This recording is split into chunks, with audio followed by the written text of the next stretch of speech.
அப்போஸ்தலருடைய நடபடிகள் அதிகாரம் 2. பெந்தைக்கோஸ்தே என்னும் நாள் வந்தபோது அவர்கள் எல்லாரும் ஒருமனப்பட்டு ஓரிடத்திலே வந்திருந்தார்கள். அப்பொழுது பலத்த காற்று அடிக்கிற முழக்கம் போல வானத்திலிருந்து சடிதியாய் ஒரு முழக்கம் உண்டாகி அவர்கள் உட்கார்ந்திருந்த வீடு முழுவதையும் நிரப்பிற்று. அல்லாமலும் அக்கினிமயமான நாவுகள் போல பிரிந்திருக்கும் நாவுகள் அவர்களுக்கு காணப்பட்டு அவர்கள் ஒவ்வொருவர் மேலும் வந்து அமர்ந்தது. அவர்கள் எல்லாரும் பரிசுத்த ஆவியினாலே நிரப்பப்பட்டு ஆவியானவர் தங்களுக்கு தந்தருளின வரத்தின்படியே வெவ்வேறு பாஷைகளிலே பேசத் தொடங்கினார்கள். வானத்தின் கீழ் இருக்கிற சகல தேசத்தாரிலும் இருந்து வந்த தேவ பக்தியுள்ள யூதர்கள் அப்பொழுது எருசலேமிலே வாசம் பண்ணினார்கள். அந்த சத்தம் உண்டான போது திரளான ஜனங்கள் கூடி வந்து தங்கள் தங்கள் பாஷையிலே அவர்கள் பேசுகிறதை அவரவர்கள் கேட்டபடியினாலே கலக்கமடைந்தார்கள். எல்லாரும் பிரமித்து ஆச்சரியப்பட்டு ஒருவரை ஒருவர் பார்த்து, இதோ பேசுகிற இவர்கள் எல்லாரும் கலிலேயர் அல்லவா? அப்படி இருக்க நம்மில் அவரவர்களுடைய ஜென்ம பாஷைகளிலே இவர்கள் பேச கேட்கிறோமே, இதெப்படி? பார்த்தரும் மேதரும் எலாமீத்தரும் மெசபொத்தோமியா, யூதேயா, கப்பத்தோக்கியா, பொந்து, ஆசியா, பிரிகியா, பம்பிலியா, எகிப்து என்னும் தேசத்தார்களும் சிரேனே பட்டணத்தை சுற்றி இருக்கிற லிபியாவின் திசைகளிலே குடியிருக்கிறவர்களும் இங்கே சஞ்சரிக்கிற ரோமாபுரியாரும் யூதரும் யூத மார்க்கத்தமைந்தவர்களும் கிரேத்தரும் அரபியருமாகிய நாம் நம்முடைய பாஷைகளிலே இவர்கள் தேவனுடைய மகத்துவங்களை பேச கேட்கிறோமே என்றார்கள்.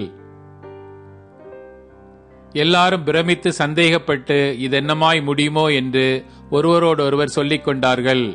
மற்றவர்களோ இவர்கள் மது பானத்தினால் நிறைந்திருக்கிறார்கள் என்று பரியாசம் பண்ணினார்கள்.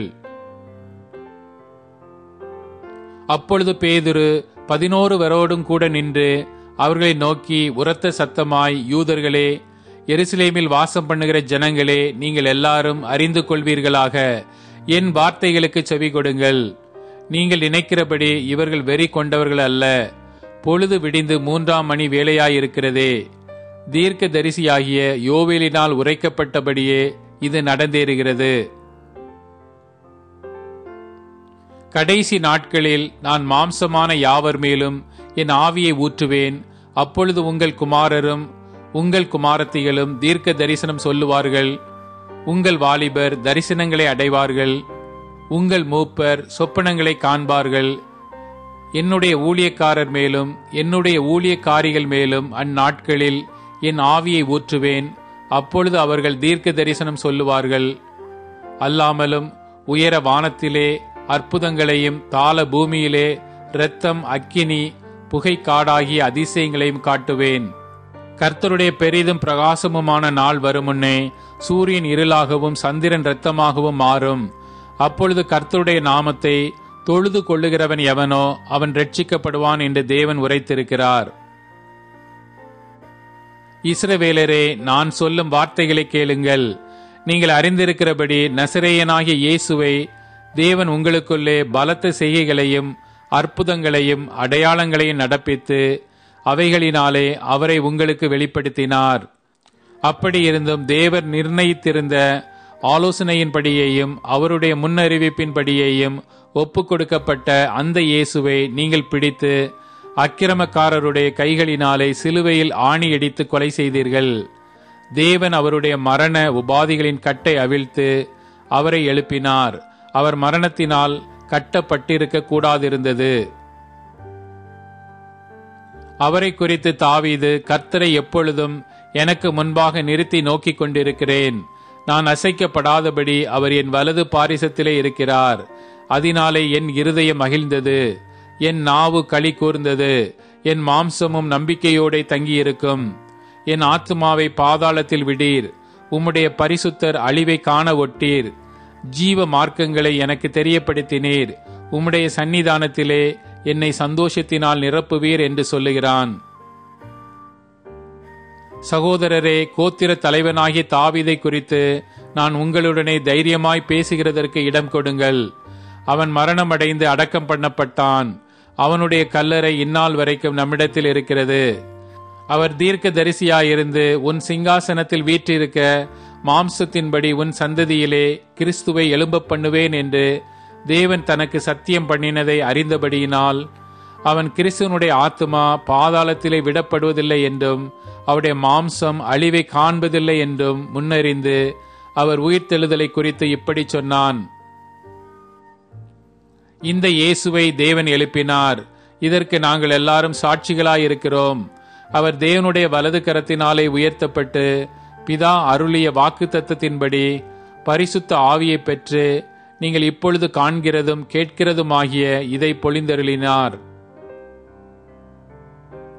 தாவீது பரலோகத்திற்கு எழுந்து போகவில்லையே, நான் உம்முடைய சத்துருக்களை உமக்கு பாதபடியாக்கி போடும் வரைக்கும் நீர் என் வலது பாரிசத்தில் உட்காரும் என்று கர்த்தர் என் ஆண்டவருடனே சொன்னார் என்று அவனே சொல்லி இருக்கிறான். ஆகையினால் நீங்கள் சிலுவையில் அறைந்த இந்த இயேசுவை தேவன் ஆண்டவரும் கிறிஸ்துவும் ஆக்கினார் என்று இஸ்ரவேல் குடும்பத்தார் யாவரும் நிச்சயமாய் அறிய கடவர்கள் என்றான். இதை அவர்கள் கேட்டபொழுது இருதயத்திலே குத்தப்பட்டவர்களாகி பேதுருவையும் மற்ற அப்போஸ்தலரையும் பார்த்து, சகோதரரே, நாங்கள் என்ன செய்ய வேண்டும் என்றார்கள். பேதுரு அவர்களை நோக்கி, நீங்கள் மனம் திரும்பி ஒவ்வொருவரும் பாவ மன்னிப்புக்கென்று இயேசு கிறிஸ்துவின் நாமத்தினாலே ஞானஸ்நானம் பெற்றுக்கொள்ளுங்கள். அப்பொழுது பரிசுத்த ஆவியின் வரத்தை பெறுவீர்கள். வாக்கு தத்தமானது உங்களுக்கும் உங்கள் பிள்ளைகளுக்கும் நம்முடைய தேவனாகிய கர்த்தர் வரவழைக்கும் தூரத்திலுள்ள யாவருக்கும் உண்டாயிருக்கிறது என்று சொல்லி இன்னும் அநேக வார்த்தைகளாலும் சாட்சி கூறி மாறுபாடுள்ள இந்த சந்ததியை விட்டு விலகி உங்களை ரட்சித்துக் கொள்ளுங்கள் என்று புத்தி சொன்னான். அவனுடைய வார்த்தையை சந்தோஷமாய் ஏற்றுக்கொண்டவர்கள் ஞானஸ்நானம் பெற்றார்கள். அன்றைய தினம் ஏறக்குறைய 3000 பேர் சேர்த்துக் கொள்ளப்பட்டார்கள். அவர்கள் அப்போஸ்தலருடைய உபதேசத்திலும் அந்நியோனியத்திலும் அப்பம் பிட்குதலிலும் ஜெபம் பண்ணுதலிலும் உறுதியாய் தரித்திருந்தார்கள். எல்லாருக்கும் பயமுண்டாயிற்று. அப்போஸ்தலர்களாலே அநேக அற்புதங்களும் அடையாளங்களும் செய்யப்பட்டது. விசுவாசிகள் எல்லாரும் ஒருமித்திருந்து சகலத்தையும் பொதுவாய் வைத்து அனுபவித்தார்கள். காணியாட்சிகளையும் ஆசிகளையும் விற்று ஒவ்வொருவனுக்கும் தேவையானதற்கு தக்கதாக அவைகளில் எல்லாருக்கும் பகிர்ந்து கொடுத்தார்கள். அவர்கள் ஒருமனப்பட்டவர்களாய் தேவ ஆலயத்திலே அனுதினமும் தரித்திருந்து வீடுகள் தோறும் அப்பம் பிட்டு மகிழ்ச்சியோடும் கபடமில்லாத இருதயத்தோடும் போஜனம் பண்ணி தேவனை துதித்து ஜனங்கள் எல்லாரிடத்திலும் தயவு பெற்றிருந்தார்கள். ரட்சிக்கப்படுகிறவர்களை கர்த்தர் அனுதினமும் சபையிலே சேர்த்து கொண்டு வந்தார்.